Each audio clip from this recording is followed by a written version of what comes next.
Syederalun, Kementerian Kesehatan atau Kemenkes mendeteksi subvarian baru Omikron BA4 dan BA5 di Indonesia.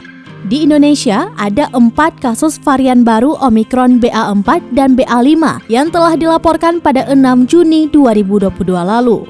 Total 4 kasus terdiri dari 1 orang positif BA4 seorang WNI dengan kondisi klinis tidak bergejala serta vaksinasi sudah 2 kali.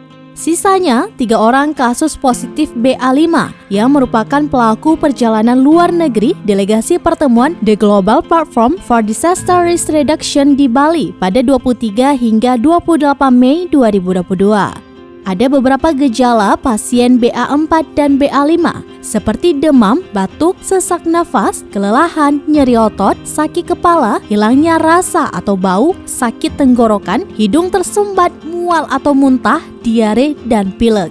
Tidak sepenuhnya jelas dari mana subvarian Omikron BA4 dan BA5 berasal. Namun, menurut Organisasi Kesehatan Dunia atau WHO, subvarian ini telah terdeteksi pada tingkat rendah di beberapa negara di Afrika Selatan dan Eropa.